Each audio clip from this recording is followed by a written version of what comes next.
ভয়ে কাঁচুমাচু হয়ে খরগোশ ছানাকে ঝাপটে জড়িয়ে ধরে বসে আছে আহি। শরীরও থর থর করে কাঁপছে তার। বৃষ্টির পানিতে অনেকটাই ভিজে গেছে সে। আদ্রিয়ান আহির অবস্থা বুঝতে পেরে বেশি কিছু না ভেবে বিছানার ওপর থাকা তার কোটটা এনে পিছন থেকে জড়িয়ে দিল আহির, তারপর বলল, চলো আমার সাথে। আচমকা গায়ে কোনো কিছুর স্পর্শ লাগতেই চমকে উঠল আহি। পরক্ষণেই আদ্রিয়ানের ভয়েস শুনে উঠে দাঁড়াল সে। তারপর কিছু না বলেই আস্তে আস্তে আদ্রিয়ানের সাথে ঢুকে পড়ল ভিতরে। আদ্রিয়ান আহিকে সোফার উপর বসতে বলল। আহিও চুপচাপ গিয়ে বসে পড়ল সেখানে। শীতে প্রায় কাঁপা কাঁপা অবস্থা, তার গায়ে থাকা জামা কাপড় সব ভিজে গেছে তার। আদ্রিয়ান কিছুক্ষণ তাকিয়ে রইল আহির দিকে। এই মুহূর্তে মনে হচ্ছে তার তখন রেগে বের করে না দিলেই ভালো হতো। আদ্রিয়ান ছোট্ট একটা দীর্ঘশ্বাস ফেলে চলে যায় তার ব্যাগের কাছে, তারপর ব্যাগ থেকে একটা ফুলহাতার হোয়াইট টি শার্ট সাথে ব্ল্যাক জিন্স এগিয়ে দিল আহির দিকে। তারপর উল্টো ফিরেই বলল সে, এগুলো পরে নেও। আদ্রিয়ানের কথা আর কাজ দেখে বেশ অবাক হয় আহি। সে ভাবেনি আদ্রিয়ান এমন কিছু করবে। আহি বেশি কিছু ভেবেই আদ্রিয়ানের হাত থেকে জামা কাপড়গুলো নিয়ে চলে যায় ওয়াশরুমের দিকে। আহি যেতেই খরগোশ ছানা গিয়ে লুকিয়ে পড়ল সোফার পিছনে। হয়তো সেও বুঝতে পেরেছে আদ্রিয়ান খুব রাগী। আদ্রিয়ানের মোটেও এসব করতে ভালো লাগছে না, কিন্তু তারপরও সে রাগী হতে পারে কিন্তু মনুষ্যহীন নয়। ছোট্ট দীর্ঘ শ্বাস ফেলল আদ্রিয়ান। এমন সময় দরজায় নক করল কেউ। আদ্রিয়ানও বেশি কিছু না ভেবে চলে যায় দরজার কাছে। দরজা খুলতেই ছাতি মুড়ি দেওয়া একজন লোককে দাঁড়িয়ে থাকতে দেখে আদ্রিয়ান কিছু বলবে তার আগেই বলে উঠল লোকটি, দাদা বাবু, আপনার খাবারে কি কি লাগবে? আসলে যে ছেলেটা আপনারে খাবার দিতে আইতো ওরা এই বৃষ্টির জন্য আইতে পারে নাই, তাই আমি আইছি। আদ্রিয়ান কিছু ভেবে দুজনের জন্যই খাবার অর্ডার করল। যদিও লোকটি এত খাবারের অর্ডারের কথা শুনে বেশ অবাক। এত খাবার একলা কেমনে খাবে?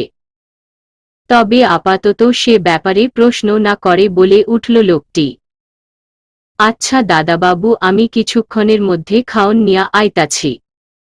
ওরে হালকা হেসে বলল আদ্রিয়ান। ঠিক আছে। বলেই দরজা আটকিয়ে পিছন ঘুরতেই আচমকা চোখে পানির ছিটে আসতেই চমকে উঠল আদ্রিয়ান। পরক্ষণেই সামনে আহিকে দেখে মাথা থেকে অবধি স্ক্যান করল সে। সাদা হোয়াইট টি শার্ট লুস অনেকটাই, আহির ব্ল্যাক জিন্স, চুলগুলো ভেজা, মুখে কোনো সাজ নেই, একদম অগোছালো লাগছে আহিকে। হঠাৎই আহি বলে উঠল আদ্রিয়ানকে, আই এম সরি। ওরে আদ্রিয়ান কিছু না বলে চলে যায় বিছানায়। আর আহিও তার চুল মুছে গিয়ে বসে পড়ল সোফায়। তারপর সোফার পাশ দিয়ে খরগোশ ছানাটাকে সুন্দর মতো মুছে শুয়ে দিল সোফার ওপর। কিছুটা অস্থিরতা আর সামান্য ভয় হচ্ছে আহির।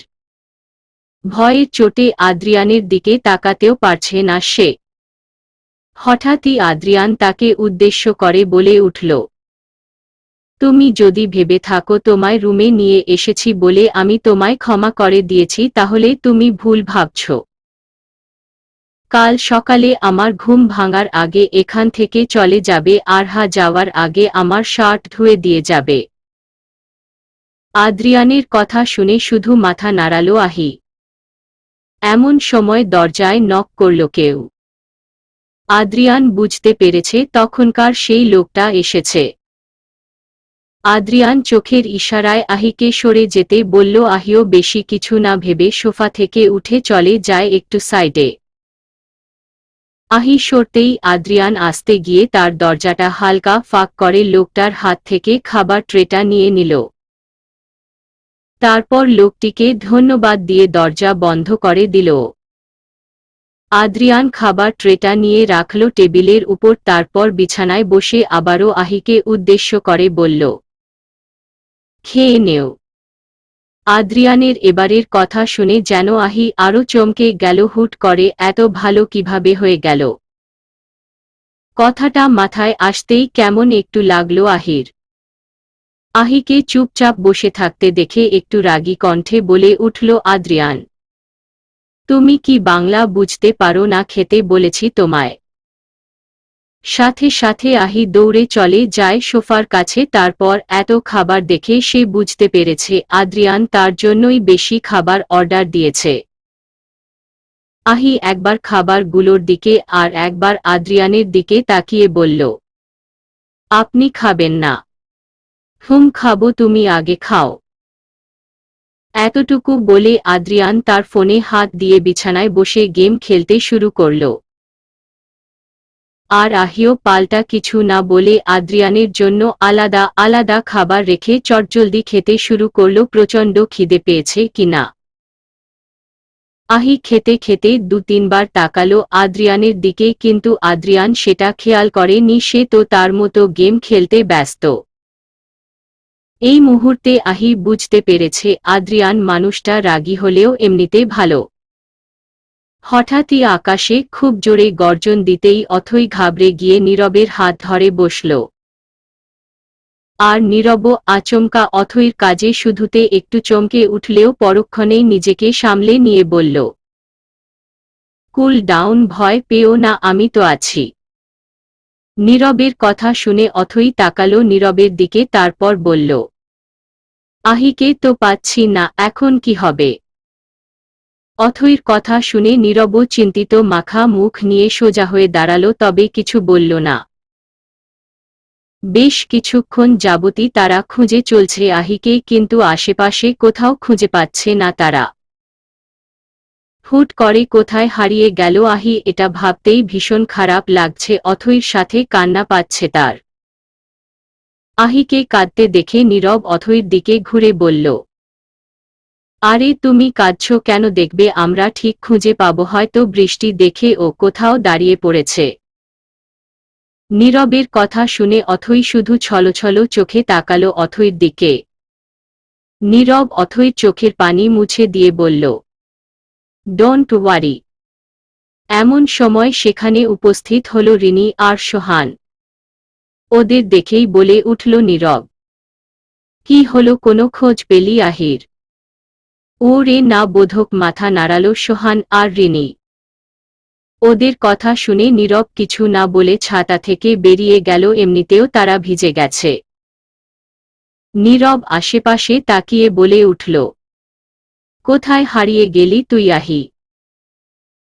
একরাশ হতাশা নিয়ে সোফার উপর বসে আছে আহি, পাশেই তার খরগোশ ছানা ঘুমিয়ে আছে।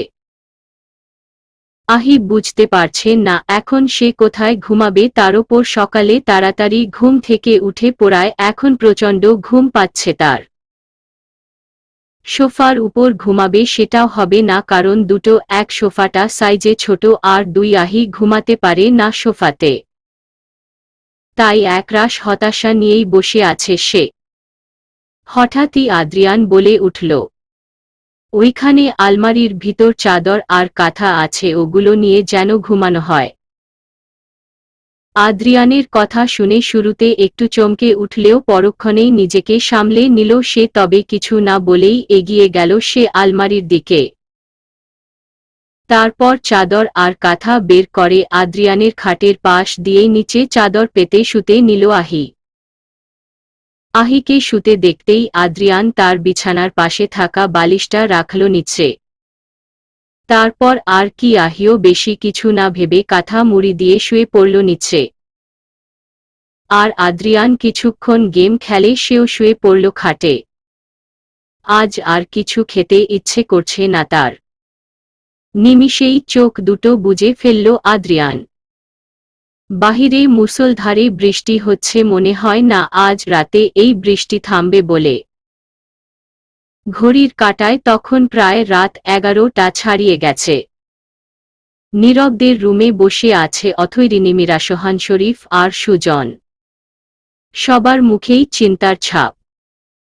আর ওদের সামনেই রুমের মধ্যে পায়চারি করছে। নীরব কি করবে না করবে কিছুই বুঝতে পারছে না সে। কিছুতেই নীরবের মাথায় আসছে না হুট করে আহি গেল কই। তাহলে কি ও রাস্তা হারিয়ে ফেলেছিল নাকি উফ আর ভাবতে পারছে না। নীরব মাথার মধ্যে ভন ভন করছে তার। কতক্ষণ আগেই তারা আসে তাদের রিসোর্টের ভিতর, একই প্রচুর বৃষ্টি, তার ভিতর কোথাও আহিকে না পেয়ে এক প্রকার ব্যর্থ হয়ে চলে আসে তারা তাদের রিসোর্টে। হঠাৎই মীরা নীরবের দিকে এগিয়ে এসে বলল, এখন কি করবি? ওরে নীরব মীরার দিকে তাকিয়ে মাথা নাড়িয়ে বলল, জানি না। আন্টিকে কি জবাব দিব বলতো? আমাকে বিশ্বাস করে আহিকে পাঠিয়েছিল, এখন আমি কি বলবো তাকে?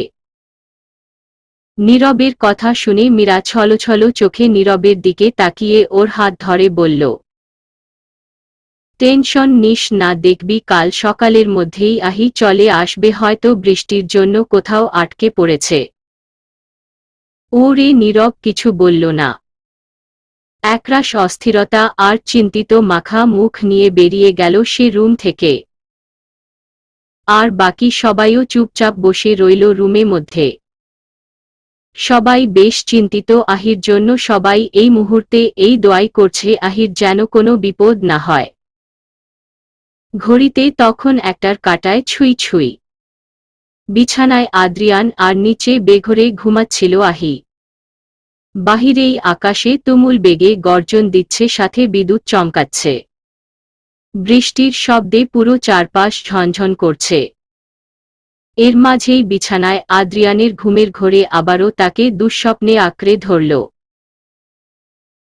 আবারও সেই রক্তের ছাপ ছাপ ফ্লোর ভেসে আসলো। আদ্রিয়ানের পুরনো ভাঙাচোরা সেই বাড়ি, মধ্যম বয়স্ক লোকটি তার দিকে তেড়ে আসছে, সেই নিচে লুটিয়ে পড়া কুকুর ছানার ছটফট করা আর্তনাদ, রক্তের দাগ ছাপ। আবারও সেই একই জিনিস চোখের সামনে ভেসে আসতেই অস্থিরতা ফিল হচ্ছে আদ্রিয়ানের। এই ঠান্ডা আবহাওয়ার মধ্যেও কপালে ঘাম জমে গেছে তার, কিন্তু আজ যেন চোখ খুলতেই ভুলে গেছে আদ্রিয়ান। প্রচণ্ড অস্থিরতা ফিল হচ্ছে তার। বিছানার চাদরটা শক্ত করে চেপে ধরল আদ্রিয়ান।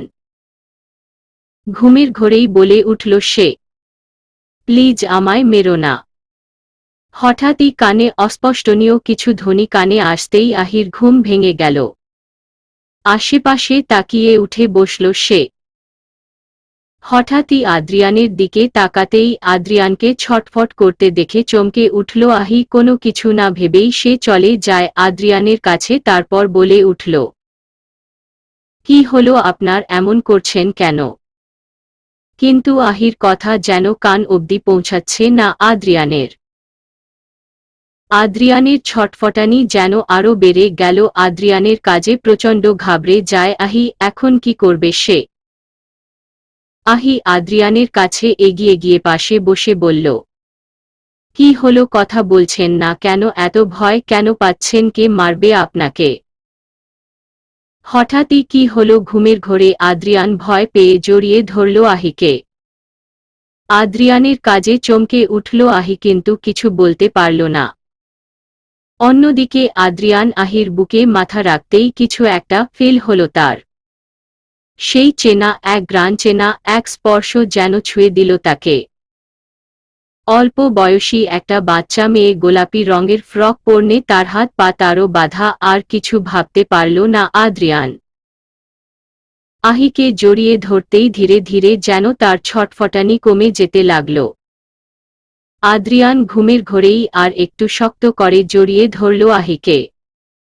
কিছুক্ষণ পর আহিকে জড়িয়ে ধরেই ঘুমিয়ে পড়ল আদ্রিয়ান। আর আহিও চুপচাপ বসে রইল খাটে। হুট করে আদ্রিয়ানের কি হলো ঠিক বুঝে উঠতে পারছে না সে। আদ্রিয়ান যেভাবে তাকে জড়িয়ে ধরে আছে, মনে হয় ছেড়ে দিলেই পালিয়ে যাবে সে। আহির এইভাবে থাকতে মোটেও ইচ্ছে করছে না, কিন্তু আদ্রিয়ান যেভাবে তাকে ধরে আছে, তার মতো দুজন থাকলেও মনে হয় না তাদের ছাড়াতে পারত। কিছু একটা ভেবে আহি তাকালো আদ্রিয়ানের মুখের দিকে। এখনো চোখে মুখে ভয়ের ছাপ স্পষ্ট তার। আহি আদ্রিয়ানের দিকে তাকিয়েই বলে উঠল, হুট করে কি হলো, আপনারা এত ভয় বা কেন পাচ্ছিলেন? সকালের ফুরফুরে আলোতে ঘুম ভাঙল আদ্রিয়ানের। আশেপাশে তাকিয়ে কিছু একটা মনে করতেই এক প্রকার লাফ মেরে উঠে বসল সে। ঘড়ির কাঁটায় তখন প্রায় 10টার কাঁটায় ছুঁই ছুঁই। আদ্রিয়ান আহির কথা মনে করে আশেপাশে তাকিয়ে চোখ বুলালো একবার। না, আহি নেই কোথাও। কাল রাতের তার পাশে থাকা বিছানার চাদরটাও ভাঁজ করে সোফার উপর রাখা। খরগোশ ছানাটাকেও দেখতে পাচ্ছে না আদ্রিয়ান। তাহলে কি আহি চলে গেছে? কথাটা মাথায় আসতেই আদ্রিয়ান বিছানা থেকে নেমে পড়ল। তারপর আর বেশি কিছু না ভেবেই চলে গেল সে ওয়াশরুমে। কিছুক্ষণ পর বেরিয়ে টাওয়াল হাতে নাক মুখ মুছে বসল সে বিছানার ওপর। হঠাৎই আদ্রিয়ানের চোখ যায় তার বিছানার পাশে টেবিলের ওপর থাকা একটা ভাঁজ করা সাদা কাগজের দিকে। আদ্রিয়ান বেশি কিছু না ভেবেই কাগজটা হাতে নিল। কাগজটা খুলতেই উপরে লেখা, চলে যাচ্ছি আমি। কাল রাতে আমাকে সাহায্য করার জন্য আপনাকে অসংখ্য ধন্যবাদ। আপনার এই উপকারের কথা আমি কোনোদিনও ভুলব না। আপনার কথা মতো আপনার ঘুম ভাঙার আগেই আমি চলে যাচ্ছি। আর হ্যাঁ, আপনার শার্টটাও আমি ধুয়ে বেকনিতে মেলে দিয়েছি, শুকিয়ে গেলে গুছিয়ে নিবেন। এই কথাটা পড়তেই আদ্রিয়ান তাকালো বেলকনির দিকে। বাতাসে হালকা নড়ছে শার্টটা। আদ্রিয়ান কাল রেগে এমনি বলেছিল শার্টটা ধোয়ার কথা, কিন্তু আহি যে সত্যি সত্যি শার্টটা ধুয়ে দিয়ে যাবে এটা ভাবেনি আদ্রিয়ান। আনমনেই মুচকি হাসল সে। আদ্রিয়ান আবারও তাকালো কাগজটার দিকে, সেখানে আরও লেখা, আপনার দেওয়া শার্ট আর জিন্সটা নিয়ে যাচ্ছি আমি। আসলে আমার জামা কাপড়গুলো শুকায়নি, তাই বাধ্য হয়েই নেওয়া লাগলো। প্লিজ কিছু মনে করবেন না। আর এমনিতেও আমার মনে হয় না এই জামা কাপড়গুলো আর আপনি পরবেন, তাই সাথে করেই নিয়ে গেলাম। আরও কিছু কথা জানি না কাল রাতে হুট করে আপনার কি হয়েছিল, তবে যতটুকু বুঝলাম আপনি কোনো কারণে খুব ভয় পাচ্ছিলেন। শুনুন, বেশি ভয় পাবেন না। আপনার মতো রাগী মানুষের সাথে ভয়টা ঠিক ম্যাচ করে না। তবে আপনি মানুষটা রাগী হলেও মন থেকে কিন্তু খুব ভালো। অবশেষে বলবো, ভালো থাকবেন। ইতি, আপনার অপ্রিয় একজন মানুষ, আহি। পুরো লেখাটা পড়ে আনমনেই হাসল আদ্রিয়ান। হঠাৎই তার মনে পড়ল কাল রাতের কথা। কালকে ঘুমের রেশটা একটু বেশি থাকায় ঘুমের ঔষধ খেতে ভুলে গিয়েছিল সে। কিন্তু কাল রাতে ধীরে ধীরে সব কিছু আদ্রিয়ানের মনে পড়ে গেল। আহিকে জড়িয়ে ধরেছিল, বিষয়টা মাথায় আসতেই কেমন একটু লাগলো আদ্রিয়ানের। কিন্তু কাল রাতে ওকে জড়িয়ে ধরতেই কিছু একটা ফিল হচ্ছিল, আমার যেন চেনা কেউ। তবে কি আহির সাথে এর আগে আমার কোথাও দেখা হয়েছিল? কথাটা মাথায় আসতেই এক প্রকার অবাক হয় আদ্রিয়ান। কিন্তু তার তো মনে পড়ছে না এর আগে কখনো সেইভাবে আহির সাথে মিট হয়েছিল। প্রথম মিট তো বিয়ে বাড়ি, সেকেন্ড মিট গাড়ি, আর থার্ড মিট অফিস, কিন্তু এর মাঝখানে কোনোটাতেই তো জড়িয়ে ধরার মতো কিছু হয়নি। আর ওকে জড়িয়ে ধরতেই অস্থিরতা কেন কমে যাচ্ছিল আমার? কি কানেকশন থাকতে পারে আমার ওই মেয়েটার সাথে? একের পর এক কথা এসে মাথায় বাড়ি মারছিল আদ্রিয়ানের, কিন্তু ওর যেন মিলছে না কোনোভাবেই। এমন সময় আদ্রিয়ানের ফোনটা বেজে উঠল। উপরে নিলয়ের নাম্বার দেখে ফোনটা তুলেই নিলয়কে কিছু বলার সুযোগ না দিয়ে বলে উঠল সে, আসছি আমি। বলেই ফোনটা কেটে দেয় আদ্রিয়ান। তার মাথায় এখন অনেক প্রশ্ন, আর এই প্রশ্ন নিয়েই ফিরবে সে ঢাকায়। নীরবদের রিসোর্টের সামনে এসে থামল একটা গাড়ি। সেই গাড়ি থেকে কিছুটা এলোমেলোভাবে বের হয় আহি। আদ্রিয়ানের হোয়াইট টি শার্ট আর ব্ল্যাক জিন্স পরেই রিসোর্টের সামনে এসে এক প্রকার জোরে নিঃশ্বাস ফেলল সে। শেষমেশ আসল সে রিসোর্টের কাছে। আহি ড্রাইভারকে একটু দাঁড়াতে বলে চলে যায় ভিতরে। সেই সকালেই আদ্রিয়ানকে ছাড়িয়ে বিছানা থেকে উঠে পড়ে আহি। সারা রাত আদ্রিয়ান তাকে জড়িয়ে ধরেই ছিল। সেই ভোরের দিকে আহি আদ্রিয়ানকে ছাড়িয়ে উঠে পড়ে তারপর আদ্রিয়ানের শার্টটা খুব সুন্দর মতো ধুয়ে শুকাতে দেয় বেলকনি। হঠাৎ টেবিলের নিচে কলম আর কাগজ দেখে আহিও চিঠি লিখে চলে আসে এখানে। যদিও একটু কষ্ট হয়েছে ওখান থেকে বের হতে, মানুষকে জিজ্ঞেস করতে শেষমেশ এসে পৌঁছালো সে রিসোর্টের কাছে। না জানি তাকে না পেয়ে সবাই কতটা দুশ্চিন্তা করছে। এসব ভাবতে ভাবতে আহি দৌড়ে চলে যায় ভিতরে। এক হাতে ছোট্ট একটা ব্যাগ আর অন্য হাতে খরগোশ ছানাটাকে নিয়ে এগোচ্ছে সে। নীরবের রুমে রিনির কাঁধে মাথা দিয়ে বসে বসে ঘুমিয়ে আছে অথই। শরীর তার বড্ড ক্লান্ত। ওদের পাশে সোফাতে ঘুমিয়ে আছে মীরা। আর খাটের তিন দিকে ঘুমিয়ে আছে সোহানসুজন আর শরীফ। আর নীরব খাটে ওপর মাথা দিয়ে নিচে বসে ঘুমিয়ে আছে। এরা সবাই কাল শেষ রাতের দিকে ঘুমিয়েছিল।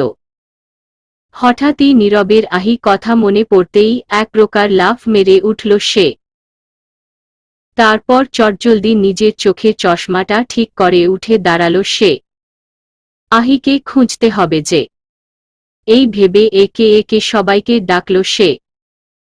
শুরুতে আহি চলে যায় তার রুমের ব্যাগের কাছে ড্রাইভারকে ভাড়া দিতে হবে কিনা। আহি ড্রাইভারের টাকা মিটিয়ে আশেপাশে চোখ বুলালো একবার, কিন্তু আশেপাশে কোথাও কাউকে দেখতে পাচ্ছে না। হঠাৎই নীরবে রুমে উকি মারতেই সবাইকে একসাথে ঘুমিয়ে থাকতে দেখে ভিতরে ঢুকে পড়ে সে। আহি নীরবকে দাঁড়িয়ে থাকতে দেখেই খুশি মনে বলল সে, ভাইয়া। আচমকা আহির কণ্ঠ কানে আসতেই পিছন ঘুরে তাকালো নীরব। সত্যি সত্যি আহিকে দেখে প্রচণ্ড খুশি হয়ে এগিয়ে আসে সে আহির দিকে। তারপর উত্তেজিত কণ্ঠ নিয়ে বলল সে, কোথায় হারিয়ে গেছিলি তুই? জানিস কাল থেকে কতটা দুশ্চিন্তায় ছিলাম আমরা। নীরবের কথা শুনে হালকা হেসে বলল আহি, সরি ভাইয়া, আসলে কাল আমি চা বাগানে রাস্তা হারিয়ে ফেলেছিলাম। তারপর হুট করে বৃষ্টি শুরু হয়ে যাওয়াতে আমি আর বের হতে পারিনি। একটা ফোন তো করতে পারতি, আমি না হয় তোকে গিয়ে নিয়ে আসতাম। আসলে ভাইয়া আমার ফোনটা নিচে পড়ে বন্ধ হয়ে গিয়েছিল, তাই আর কি। তোর টেনশনে সারা রাত ঘুমাতে পারিনি আমি। নীরবের কথা শুনে আহি হালকা হেসে বলল, সরি ভাইয়া। এতটুকু বলে তার পিছনে থাকা খরগোশ ছানাকে নীরবের সামনে এনে বলল, সারপ্রাইজ ভাইয়া, দেখো তো এটা কেমন আমার নতুন বন্ধু। উল্টো দিক ফিরে ছিল নীরব। হঠাৎই আহির কথা শুনে তাকালো সে। সামনেই আহির হাতে খরগোশ ছানা দেখে পুরোই চমকে উঠল নীরব। পরক্ষণেই নিজেকে সামলে নিয়ে বলল সে, এটা কোথায় পেলি? চা বাগানে, এটার জন্যই তো কাল হারিয়ে গিয়েছিলাম। কি? এরই মধ্যে সেখানে উপস্থিত হল সবাই। আহির কণ্ঠ কানে আসতেই সবার ঘুম ভেঙে গিয়েছিল। আহিকে দেখে সবাই বেশ খুশি মনে বলল, আহি কোথায় গিয়েছিলি তুই? ওরে আহি কাল রাতে হয়ে যাওয়া সব ঘটনা বলে, শুধু আদ্রিয়ানকে বাদ দিয়ে। ওর কথা শুনে সবাই বেশ রাগ নিয়ে বলল, তোর কি আর কোনো কাজ ছিল না যে একটা খরগোশ ধরতে গিয়েছিলি? তোর জন্য কাল সারা রাত আমাদের ঘুম হয়নি রিনি। রিনির কথা শুনে আহি হালকা হেসে বলল, সরি রে, আমি বুঝতে পারিনি। এতটুকু বলে আহি সবার দিকে তাকিয়ে বলে উঠল, তোমাদের সবাইকেও সরি বলছি, আমি সত্যি বুঝতে পারিনি এমনটা হবে। সরি ভাইয়া। শ্রী মীরা আপু সরি, সোহান ভাইয়া। এভাবে একে একে সবাইকেই সরি বলল আহি। হঠাৎই নীরব বলে উঠল, হইছে, আর কিছু বলতে হবে না, এখন সবাই যে যার রুমে গিয়ে রেডি হ, আমাদের যেতে হবে। ওরে সবাই মাথা নাড়ালেও অথই বেশি কথা বলল না। আস্তে আস্তে এগোতে নিল সে সামনে। প্রচণ্ড খারাপ লাগছে, তার চোখ জ্বলছে, সাথে মাথা ঘোরাচ্ছে। কাল রাতে বৃষ্টিতে ভেজার কারণে জ্বর এসেছে তার। এই একটা সমস্যা হলো অথৈর অল্প একটু বৃষ্টিতে ভিজলেই তার জ্বর চলে আসে। আর এই কারণে বৃষ্টি নামক জিনিসটা খুব একটা পছন্দ করে না অথৈ। সবার পিছনেই ছিল সে। হঠাৎই মাথা ঘুরানোটা তীব্রভাবে বেড়ে যেতেই পড়ে যেতে নিল সে। তার পিছন দিকেই ছিল নীরব। হুট করে অথৈকে পড়ে যেতে দেখে দৌড়ে গিয়ে ধরল সে। অথৈও নিজেকে সামলাতে না পেরে ফেলল নীরবকে। হুট করে কিছু ঘটার আলাপ পেতেই পিছন ফিরে তাকালো সবাই। অথৈকে এভাবে পড়ে যেতে দেখে সকলেই এগিয়ে আসলো তার দিকে। অন্যদিকে অথৈকে ধরতেই এক প্রকার চমকে উঠল নীরব, কারণ অথৈর গা জ্বরে পুড়ে যাচ্ছে। নীরব কিছুটা চিন্তিত কণ্ঠ নিয়ে বলল, ওর তো জ্বর এসেছে। এতটুকু বলে নীরব আস্তে আস্তে অথৈকে ধরে বসিয়ে দেয় খাটে। অথৈ বসতেই রিনি গিয়ে ধরল তাকে। তারপর, তোর জ্বর কি করে আসলো? রিনির কথা শুনে স্লোলি কণ্ঠে বলল অথৈ, আসলে কাল রাতে বৃষ্টিতে ভিজেছিলাম না, তাই আর কি। আর কাল রাতে টেনশনে তেমন কিছু খাওয়া হয়নি, তাই ফুটবল হয়ে পড়ে গেছি। বাট ডোন্ট ওয়ারি, আমায় নিয়ে টেনশন করার মতো কিছু হয়নি, আমি ঠিক আছি। অথৈর কথা শুনে বেশ খারাপ লাগলো তার জন্যই অথৈর জ্বর এসেছে।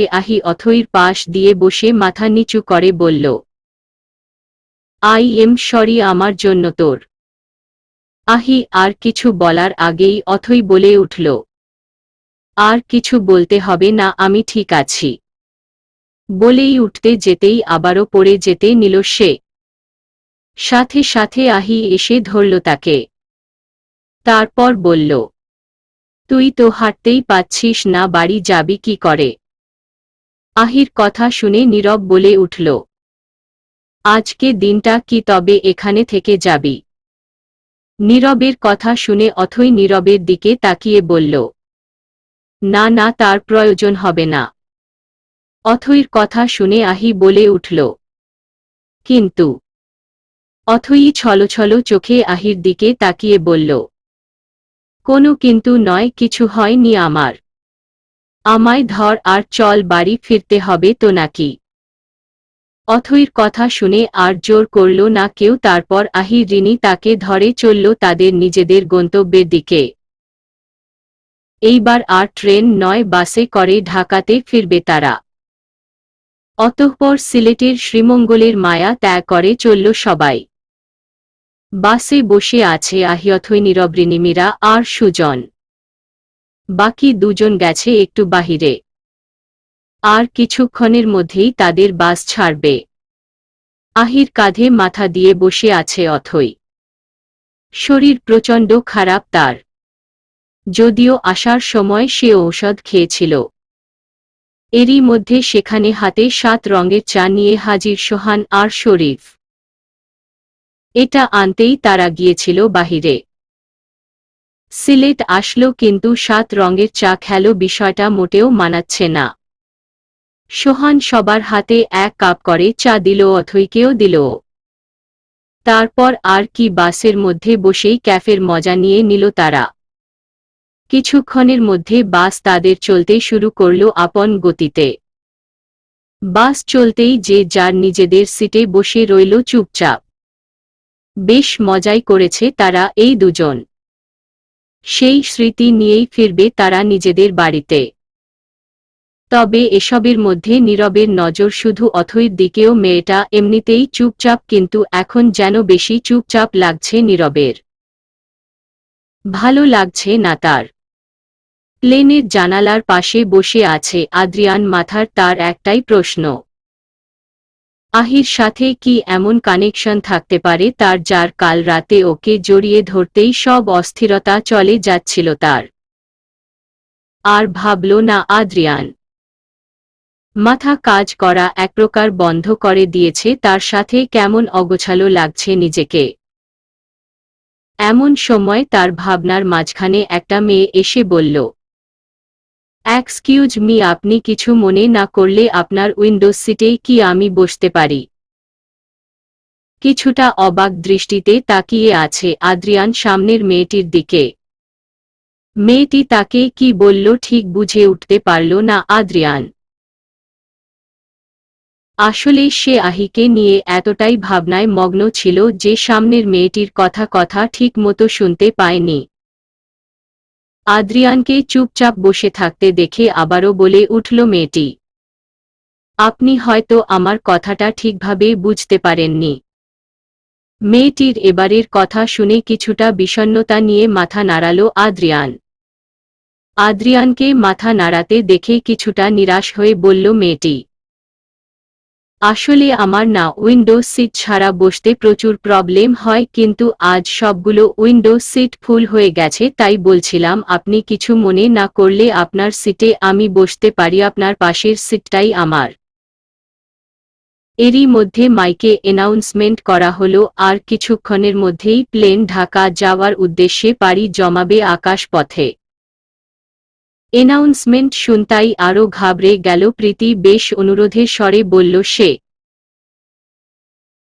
প্লিজ আমায় একটু হেল্প করুন না, আপনি আমার সিটে বসুন আর আমি আপনার সিটে, প্লিজ প্লিজ বসুন না। সামনের মেয়েটিকে এত উত্তেজিত হতে দেখে আদ্রিয়ান বুঝতে পেরেছে তার মতো হয়তো এই মেয়েটারও বিশেষ কোনো প্রবলেম আছে।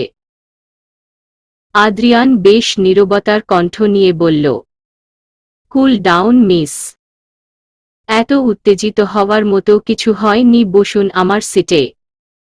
এতটুকু বলে আদ্রিয়ান তার সিট থেকে উঠে বসে পড়ল পাশের সিটে।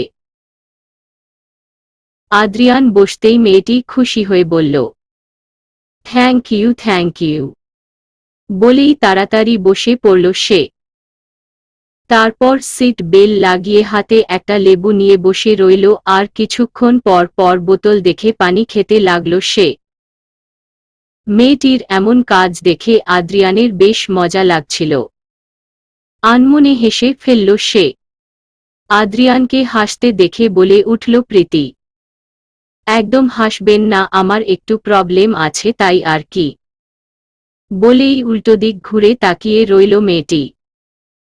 মেয়েটির কাজে আদ্রিয়ান আর বেশি কিছু না ভেবে উল্টো দিক ফিরে রইল সে। এরই মধ্যে প্লেন আকাশ পথে চলতে শুরু করল। প্লেন উপরে উঠতেই প্রীতি ঘাবড়ে গিয়ে আদ্রিয়ানের হাত ধরে বসল। আচমকা কারো হাতের স্পর্শ লাগতেই কিছুটা চমকে উঠল আদ্রিয়ান। পাশে তাকাতেই সামনের মেয়েটার চোখ বন্ধ করে বসে থাকতে দেখে বেশ অবাক আদ্রিয়ান। তবে কিছু বলল না সে, কেন যেন কাল রাতের কথা বারবার মনে পড়ছে তার। সাথে বারবার তার মাথায় বাড়ি মারছে আহির লেখা সেই কথা।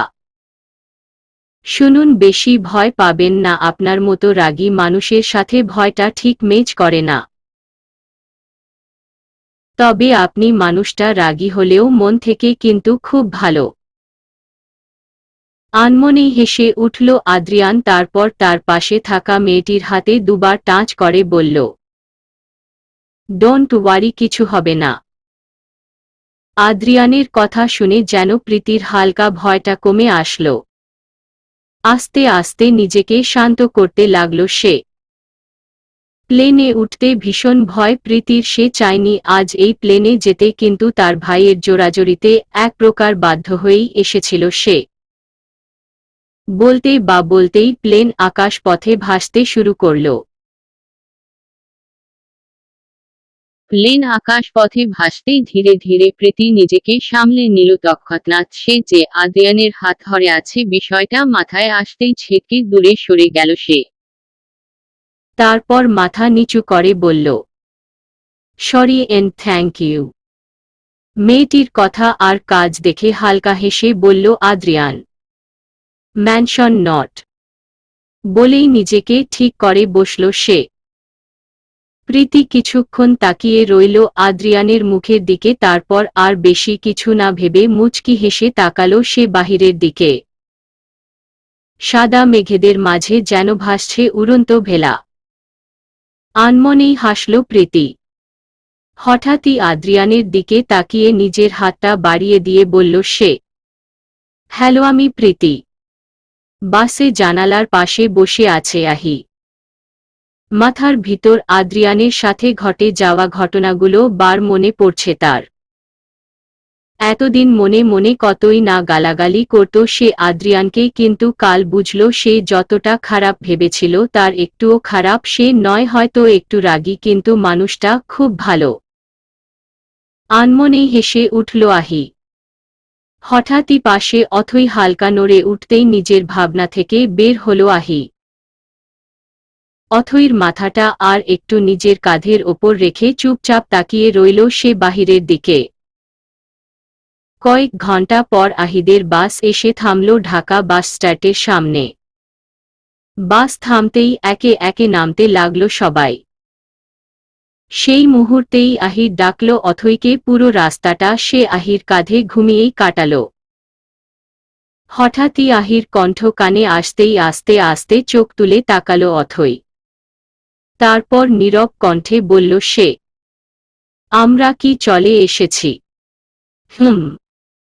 অতঃপর সোহান আর রিনি তাদের গাড়ি করে অথইকে পৌঁছে দিল তাদের বাড়িতে। আর সুজন মীরা শরীফ একসাথে গেল। আর আহি নীরব একসাথে। যদিও পুরো রাস্তা জুড়ে নীরব তার নীরবতা নিয়েই কাটিয়েছিল। কেন যেন অথইর জন্য প্রচণ্ড খারাপ লাগছে তার। এয়ারপোর্টের বাহিরে দাঁড়িয়ে আছে আদ্রিয়ান, প্রীতিসহ আরও অনেক লোকজন।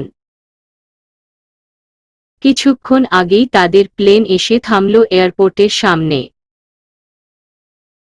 পুরো প্লেনের সময়টা জুড়ে প্রীতির বকবক শুনেই কেটে গেল আদ্রিয়ানের। প্রচণ্ড বিরক্ত লাগলেও সে কিছু বলতে পারল না।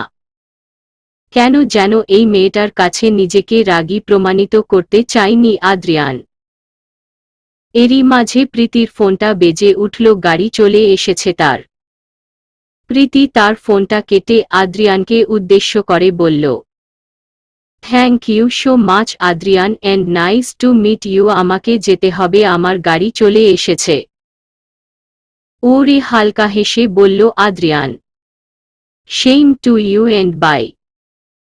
ওরে প্রীতি আর কিছু না বলে মুচকি হেসে চলে যায় সে। প্রীতি যেতেই আদ্রিয়ানের ফোনটাও বেজে উঠল। সেও কানে ফোনটা তুলে বলল, হ্যালো।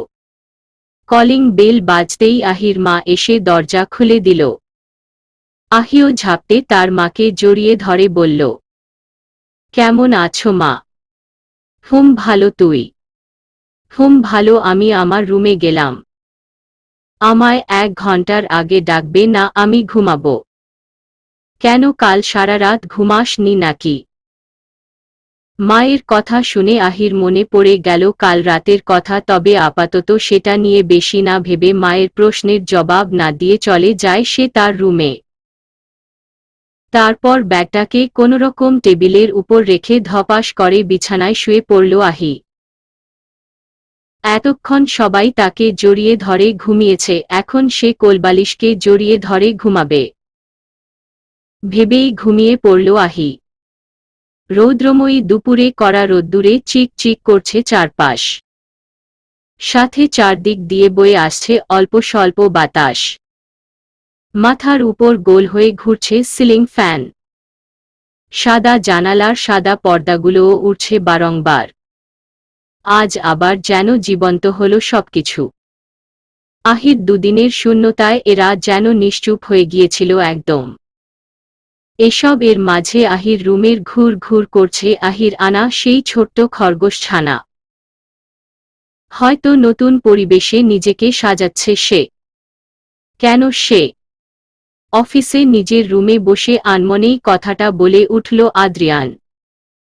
কতক্ষণ আগেই সে এসেছে অফিসে। সে আসতেই নিলয় হাতে ল্যাপটপ নিয়ে তার রুমে এসে কিছু বলছিল তাকে। কিন্তু আদ্রিয়ান সে তো এখন মগ্ন আহির সাথে কাটানো কাল রাতটাকে নিয়ে। হঠাৎই নিজের কথার মাঝখানে আদ্রিয়ানের কথা শুনে বেশ খানিকটা অবাক হয়ে বলল নিলয়। কি? নিলয়ের কথা শুনে চমকে উঠল আদ্রিয়ান। কিছুটা আমতা আমতা করে বলল সে, হ্যাঁ কিছু না, তুই কি বলছিলি? এটাই প্রজেক্ট প্রায় কমপ্লিট আদ্রিয়ান, এখন তুই সবটা দেখে নিলেই ভালো হয়। ওহ, আমার দেখার কি আছে, তুই যখন দেখেছিস সবটা। কিন্তু আদ্রিয়ান, কোনো কিন্তু নয়, শোন, আজকের কাজগুলো সব তুই দেখে নে, মাত্র জার্নি করে আসলাম, ভালো লাগছে না ঠিক। আমি কাল সব দেখে নিব। বলেই পাল্টা নিলয়কে কিছু বলার সুযোগ না দিয়েই চলে গেল সে। আর নিলয় আদ্রিয়ানের কাজে বেশ খানিকটা অবাক হয়ে বলল, হঠাৎ কি হলো ওর? অদ্ভুত। মাঝখানে কাটল 2 দিন। এই দুদিনের একদিনও ঘুম হয়নি আদ্রিয়ানের। এক প্রশ্নই তাকে কুরে কুরে খাচ্ছে, তাকে তার সাথে আহির কি কানেকশন থাকতে পারে? হসপিটালে মিসেস লিনার চেম্বারে বসে আছে আদ্রিয়ান। আর তার সামনেই মিসেস লিনা বসে বসে আদ্রিয়ানের বলা কথা শুনে বেশ অবাক হল। কারণ আদ্রিয়ান তার আর আহির কথা সব বলল মিসেস লিনাকে। হঠাৎই আদ্রিয়ান বলে উঠল, ওই মেয়েটার সাথে আমার কি কানেকশন থাকতে পারে আন্টি? ওকে জড়িয়ে ধরতেই কেন আমার অস্থিরতা চলে যাবে? সেদিন রাতে ওকে জড়িয়ে ধরতেই আমি কিছু অনুভব করছিলাম, যেন এর আগেও আমি ওকে জড়িয়ে ধরেছি। চেনা স্মেল, চেনা স্পর্শ, তুমি বুঝতে পারছো তো আমি কি বলতে চাইছি? এটার কি কানেকশন থাকতে পারে বলো না আমায়। আমি কিছু বুঝতে পারছি না। আদ্রিয়ানের কথা শুনে মিসেস লিনা হেসে বলল, কারণ তুমি প্রেমে পড়েছ আদ্রিয়ান। মিসেস লিনার কথা শুনে আদ্রিয়ান অবাক হয়ে বলল, কি? হেসে ফেললেন মিসেস লিনা। তুমি কি পাগল আন্টি? তোমার মাথা ঠিক আছে? ওই মেয়েটার সাথে আমি? প্রচণ্ড অবাক আর বিষণ্ণ ভরা কণ্ঠ নিয়ে কথাটা বলে উঠল আদ্রিয়ান মিসেস লিনাকে। আর আদ্রিয়ানের কথা শুনে মিসেস লিনা মুখ চেপে হেসে উঠলেন। মিসেস লিনাকে হাসতে দেখে আদ্রিয়ান সিরিয়াসভাবে বলে উঠল, তুমি আবারও হাসছো আন্টি? হাসব না তো কি করব, তুমি যেভাবে বলছো তাতে তো সেটাই মনে হচ্ছে। তুমি আমার বিষয়টা বুঝতে পারছো না আন্টি। আদ্রিয়ানের এবারের কথা শুনে মিসেস লিনা তার চেয়ার থেকে উঠে আদ্রিয়ানের সামনে দাঁড়িয়ে বলল, তুমি বুঝতে পারছো না আদ্রিয়ান? তুমি তো সেইভাবে কখনো কোনো মেয়ের সংস্পর্শে আসোনি, তাই হয়তো প্রথম ভালোবাসার অনুভূতি হচ্ছে। তোমার মাথা খারাপ, ওই মেয়েটার সাথে আমার এমন কোনো কিছুই নেই। এক কাজ করো আদ্রিয়ান, মেয়েটাকে বিয়ে করে নেও। আই থিংক মেয়েটাকে বিয়ে করলেই তোমার রাতের সমস্যা কেটে যাবে। তুমি আমার সাথে মজা নিচ্ছ? আমি আর বিয়ে, তাও আবার ওই মেয়েটাকে? আমার এখানে আসাটাই ভুল হয়েছে, থাকো তুমি এখানে, আমি যাচ্ছি। আরে আদ্রিয়ান, রেগে যাচ্ছ কেন? আমি তো মজা করছিলাম, তবে এখন কিছু সিরিয়াসভাবে বলছি। তুমি যেভাবে বলছো তাতে আমার মনে হয় তোমার প্রবলেমের সমস্যার সমাধানটা ওই মেয়েটাই করতে পারবে। কিন্তু সেটা ওই মেয়েটাই কেন আন্টি? আদ্রিয়ানের কথা শুনে মিসেস লিনা বলে উঠল, এর পিছনে দুটো কারণ থাকতে পারে আদ্রিয়ান। আদ্রিয়ান বেশ খানিকটা সিরিয়াসভাবে বলে উঠল, সেটা কি রকম? তুমি তাকে ভালোবাসো বা দুই, তোমার ছোটবেলার সেই ভয়ঙ্কর অতীতের সাথে কোনোভাবে মেয়েটা জড়িত? এখন আমার কি করা উচিত তবে? আপাতত বেশি কিছু নয়, ওর সাথে মেশো, কথা বলো, দেন জানতে চেষ্টা করো ঠিক কিভাবে মেয়েটা তোমার সাথে জড়িত। কিন্তু আন্টি, আমি তাকে পছন্দ করি না। সেটা তো তুমি অন্য কোনো মেয়েকেও লাইক করো না। তুমি যদি তোমার সমস্যার সমাধান চাও তাহলে ওই মেয়েটার হেল্প তোমার লাগবে আদ্রিয়ান। আই থিংক তুমি আমার কথা বুঝতে পেরেছ। ওরে আদ্রিয়ান কিছুক্ষণ চুপ থেকে বলল, ওকে আন্টি, আজ আমায় যেতে হবে, বাকি কথা পরে হবে। ওকে মাই সান। ওরে হালকা হেসে বসা থেকে উঠে দাঁড়ালো আদ্রিয়ান। তারপর আস্তে আস্তে চলে গেল সে। এই মুহূর্তে আদ্রিয়ান কোনো কিছুই ভাবতে পারছে না আর। আহির হেল্প লাগবে, তার কথা ভাবতেই কেমন লাগছে আদ্রিয়ানের। সে এটাই বুঝতে পারছে না আহি কেন আন্টি কথা যদি ধরি তবে প্রথমটা লাভ এটা হওয়ার চান্স একদমই নেই, কারণ সে মোটেও আহিকে ভালোবাসে না, এটা নিতান্তই মনের ভুল আন্টির। আর সেকেন্ড, তবে কি আহি কোনোভাবে আমার অতীতের সাথে জড়িত? এমন সময় আদ্রিয়ানের ভাবনার মাঝখানে ফোনটা বেজে উঠল। তার উপরে নিলয়ের নাম্বার দেখে বলে উঠল সে, হ্যালো। আদ্রিয়ানের হ্যালো শুনে অপর পাশে নিলয় বলে উঠল, কোথায় তুই? কেন, কি হয়েছে? কি হয়েছে মানে মিস্টার আশিকের সাথে আজ যে আমাদের মিটিং আছে ভুলে গেছিস তুই? নিলয়ের কথা শুনে সত্যি বিষম খায় আদ্রিয়ান, কারণ সে সত্যি ভুলে গিয়েছিল। আদ্রিয়ানকে চুপ থাকতে দেখে নিলয় বেশ বুঝতে পেরেছে আদ্রিয়ান সত্যি সত্যি ভুলে গিয়েছিল। নিলয় বেশ খানিকটা বিষণ্ণতা নিয়ে বলে উঠল আদ্রিয়ানকে, ইদানিং তোর কি হয়েছে বলতো? শ্রীমঙ্গল থেকে ফিরে আসার পর থেকেই কেমন একটা হয়ে গেছিস তুই। আরে কিছুই হয়নি। হঠাৎই আদ্রিয়ানের চোখ তার সামনে থাকা বাচ্চাদের ওয়ার্ডের দিকে, কারণ তার মনে হলো এইমাত্র সে আহিকে দেখল। আদ্রিয়ানকে আস্তে আস্তে সামনের দিকে হাঁটতে লাগল।